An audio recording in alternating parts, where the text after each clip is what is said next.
بسم اللہ الرحمن الرحیم۔ سیرت المصطفیٰ کو پیش کر رہے ہیں۔ نبی کریم صلی اللہ علیہ وسلم کی سیرت کو بیان کرتے وقت اولاً اس کا خیال رکھا گیا کہ سلسلہ نسب کو پیش کیا جائے، اور سلسلہ نسب میں جو نام آئے ہیں ان کے تعلق سے ذکر کیا جائے۔ لہذا کلاب تک کا ذکر ہو چکا ہے، اس کے بعد قصے کے تعلق سے بیان کر رہے ہیں۔ قصے کا نام مجمع تھا، یعنی جمع کرنے والا، جو جمع سے مشتق ہیں۔ قصے نے چونکہ قریش کے مختلف خاندانوں کو جو الگ الگ رہتے تھے، متفرق اور متشتت تھے، ان قبیلوں کو یکجا کیا، جمع کیا، اس لیے ان کو مجمع کہتے ہیں۔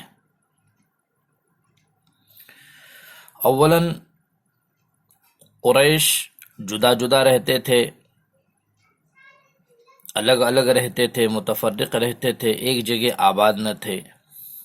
کوئی پہاڑ میں رہتا تھا، کوئی صحرا و جنگل میں رہتا تھا، کوئی گھاٹی میں رہتا تھا، کوئی غار میں، کوئی وادی میں، بہرحال الگ الگ رہتے تھے۔ قصے نے ہی سب کو یکجا کیا اور مکہ کے دامن میں جمع کیا، اور سب کے رہنے کے لیے الگ الگ مکان کے لیے بھی جگہ دی۔ اس وقت سے ان کو مجمع کہا جانے لگا۔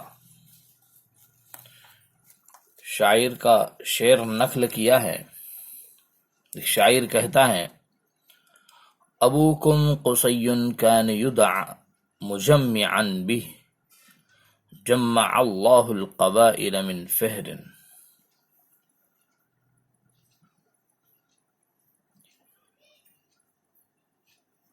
امام احمد بن حنبل رحمۃ اللہ علیہ اور امام شافعی رحمۃ اللہ علیہ سے یہ مروی ہیں کہ قصی کا نام اصلاً زید تھا۔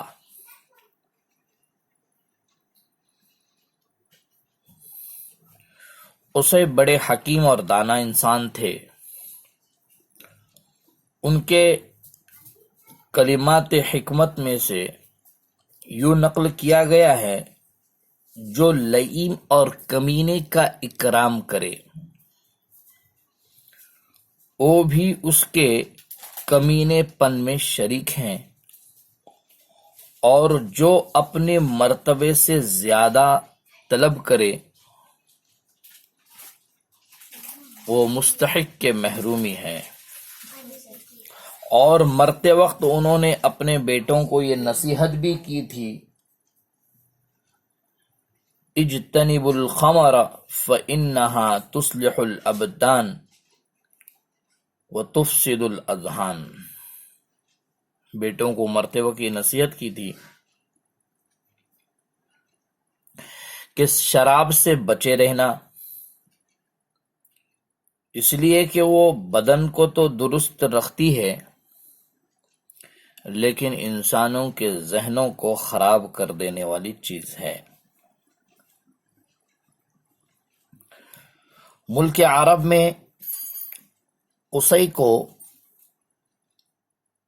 خاص اقتدار حاصل تھا۔ تمام لوگ ان کے فرما بردار اور مطیع تھے۔ قصی نے دار الندوہ کے نام سے ایک مجلس مشاورت قائم کی، جس میں تمام اہم امور کے مشورے ہوتے تھے۔ جیسا کہ ما قبل میں تاریخ اسلام جو پیش کی گئی ہے، تاریخ اسلام کے ایک حصے میں یوں ذکر کیا گیا ہے کہ قصی نے ایک بڑا محل یا گھر بنوایا اور اس میں ایک بڑا سا کمرہ بنوایا جس میں عرب کے بڑے بڑے سردار اور لیڈر حاضر ہو کر مشورہ کرتے تھے۔ یہ خاص مشورے کے لیے ہی بنایا تھا، لیکن وہیں پر تمام چیزیں یا تمام امور انجام دیے جاتے تھے، جیسا کہ نکاح اور اس کے تعلق سے جتنی چیزیں ہیں، جنگی مہمات اور اس کے تعلق سے مشورے، یہ سب اسی میں ہوتے تھے۔ تجارت کے لیے قافلے بھی وہیں سے روانہ ہوتے تھے۔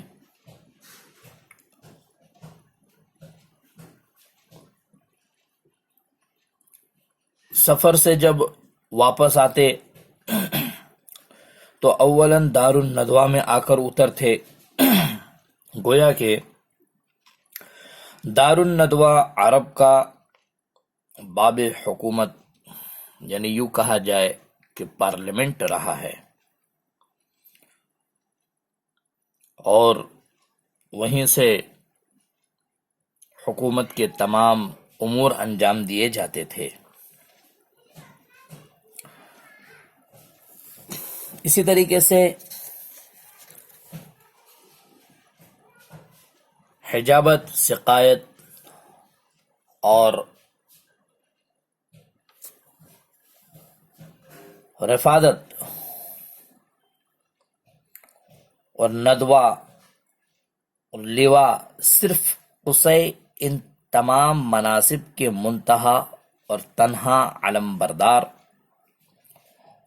اور ان تمام مہم خدمتوں کے ذمہ دار تھے۔ ان کے بعد یہ تمام منصب اور عہدے قریش کے مختلف قبائل پر تقسیم کیے گئے۔ ان کے علاوہ قریش کے اور بھی منصب تھے، جیسا کہ حافظ عینی جو شارح بخاری ہیں، انہوں نے عمدۃ القاری میں اجمالاً ان کا شمار فرمایا ہے، جس کو مختصراً یہاں پیش کرنے کی کوشش بھی کر رہے ہیں۔ حجابت یعنی بیت اللہ کی دربانی اور مسجد حرام کی خدمت، یہ خدمت بنی عبدالدار کے سپرد تھی، جس کو حضرت عثمان بن طلحہ انجام دیتے تھے۔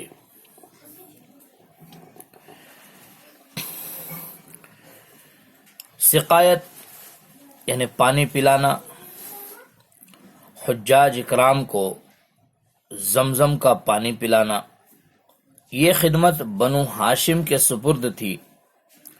بنو ہاشم کی جانب سے حضرت عباس رضی اللہ تعالی عنہ یہ خدمت انجام دیتے تھے۔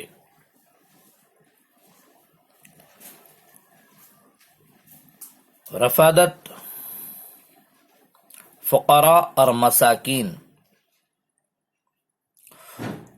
اور حجاج اور مسافرین کی مدد کرنا، اعانت کرنا، اس محکمے میں محتاجین کی امداد کے لیے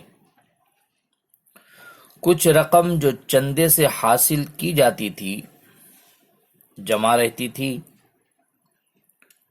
اس منصب پر وارث بن عامر بن نوفل کی جانب سے مامور تھے۔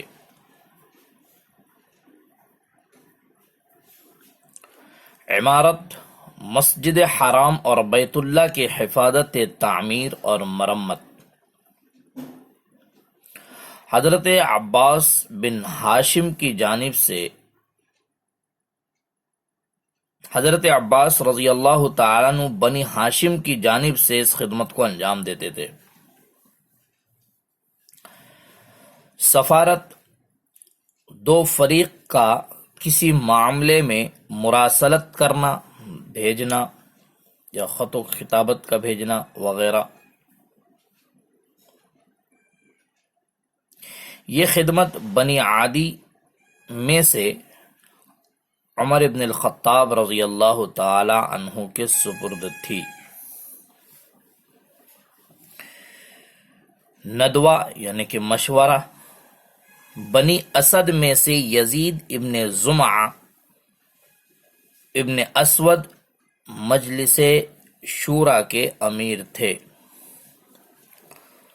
قبہ یعنی جنگ کے وقت فوج کے لیے خیموں کا انتظام کرنا، یہ خدمت بنو مخزوم کے سپرد تھی۔ بنو مخزوم کی جانب سے خالد ابن ولید رضی اللہ تعالی عنہ اس خدمت کو انجام دیتے تھے۔ لواء علم برداری، اس کو عقاب بھی کہتے ہیں۔ علم برداری بنو امیہ کے سپرد تھی، جس کو ابو سفیان اموی حضرت معاویہ رضی اللہ تعالی عنہ کے والد پورا کرتے تھے۔ اغنہ جنگ کے زمانے میں اور زمانے گھوڑ دوڑ میں گھوڑوں کا اور سواریوں کا انتظام کرنا، اس خدمت کو بھی بنو مخزوم کی جانب سے خالد بن ولید انجام دیتے تھے۔ غرض یوں سمجھا جائے کہ خالد بن الولید زمانے جاہلیت میں بھی امیر الحرب تھے۔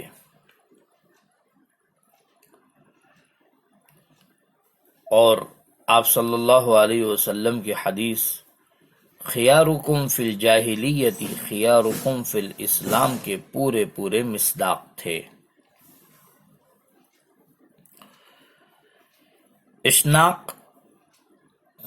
قبائل کے باہمی منافشات دور کرنے کے لیے دیت اور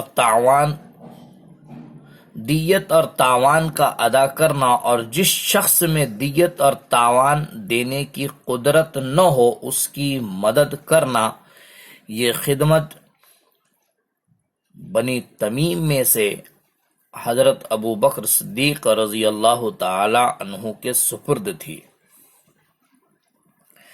ابو بکر رضی اللہ تعالی عنہ جس کام کے لیے کھڑے ہو جاتے تو قریش ابو بکر رضی اللہ تعالی عنہ کی تصدیق کرتے اور دل و جان سے اس میں اعانت اور مدد کرتے۔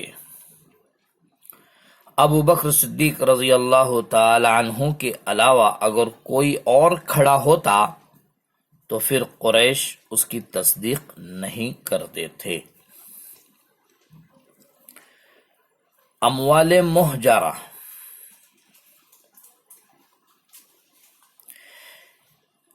اموال موقوفہ جو بتوں کی نظر و نیاز کے لیے وقف کیے گئے تھے، بنی سہم میں سے حارث بن قیس ان اوقاف کے متولی تھے۔ ایثار و اظلام، تیروں سے فال نکالنا، کہ اس وقت سفر کرنا مبارک ہے یا منحوس۔ بنی خزرج میں سے صفوان ابن امیہ یہ محکمہ فال کے محتمم تھے اور اس کو انجام دیتے تھے، اس کے ذمہ دار تھے۔ قصی کے بعد ایک نام اور ذکر کر رہے ہیں سلسلہ نسب میں، عبد مناف۔ عبد مناف ان کے تعلق سے بھی تاریخ اسلام میں بات آ چکی ہے۔ ان کے 4 بیٹے تھے۔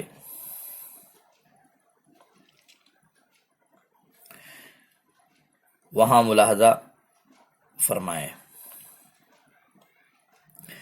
امام شافعی رحمۃ اللہ علیہ فرماتے ہیں عبد مناف کا نام مغیرہ تھا، بہت ہی حسین اور جمیل تھے، خوبصورت تھے، اسی وجہ سے عبد مناف کو قمر البطحا بھی کہتے تھے۔ موسیٰ بن عقبہ روایت کرتے ہیں کہ بعض پتھروں پر یہ لکھا ہوا پایا گیا انا المغیرۃ بن قصی آمر بتقوی اللہ وصلۃ الرحم، میں مغیرہ قصی کا بیٹا اللہ کے تقوی اور صلہ رحمی کا حکم دیتا ہوں۔ تو چند باتیں آپ کے سامنے پیش کی گئی ہے، آپ خود بھی سنیں، لوگوں کو سنائیں، اور آپ صلی اللہ علیہ وسلم کی سیرت کو مکمل جاننے کی کوشش کیجیے ہمارے اس میسج کے ذریعے سے، اور اپنی زندگی میں حضور اکرم صلی اللہ علیہ وسلم کی سیرت اور ان کی محبت اور ان کی سنتوں کو اپنانے کی کوشش بھی کیجیے۔ اللہ ہمیں عمل کی توفیق عطا فرمائے۔ وآخر دعوانا ان الحمد للہ رب العالمین۔